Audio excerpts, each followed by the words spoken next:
Hello friends, அஸ்ஸலாமு அலைக்கும். எல்லோரும் நல்லா இருக்கீங்களா? இன்றைக்கி லன்ச் மெனுக்கு வந்து இஞ்சி பச்சை மிளகாலாம் போட்டு ஒரு முட்டைக்கோஸ் பொரியல், அப்பளம் பொரிச்சிட்டு சிக்கன் 65 வந்து போன்லெஸ் பொரிக்கிறதுக்கு விரவி வச்சுருக்கேன். சோறு ரெடியாக இருக்குது. ஏற்கனவே நம்ம முட்டைக்கோஸ் பொரியல் வச்சுட்டோம். அப்பளம் பொரித்து எடுத்துட்டு சிக்கன் 65 அதே எண்ணெயில் பொரிக்க போகிறேன். இந்த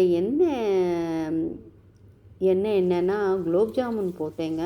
ஸோ அந்த எண்ணெயை வேஸ்ட் பண்ண வேண்டாம் அப்படின்னு சொல்லிட்டு தான் போன்லெஸ் சிக்கன் 65 பொரித்தேன். அப்புறம் சிக்கன் 65 பொரித்து எடுத்துகிட்டு பரிமாற வேண்டியது தான். சூப்பராக ரெடி ஆகிடுச்சு. சிக்கன் 65 பொரிக்கும்போது கொஞ்சம் கசூரி மேத்தி போட்டுக்கோங்க, சூப்பராக இருக்கும். நான் வச்சதானா முட்டைக்கோஸ் பொரியலும் சிக்கன் 65 பொரியல் தான். லெஃப்ட் ஓவர் மட்டன் முருங்கைக்காய் சால்னா, காரக்குழம்பு, ரசம், மோர் எல்லாம் வச்சு பரிமாறினேன். இப்படி தான் வீக் டேஸ் போகும். லெஃப்ட் ஓவர்ஸும் இருக்கும், ஏதாவது கொஞ்சம் கொஞ்சம் சமைச்சிப்பேன். தேங்க்ஸ் ஃபார் வாட்சிங்.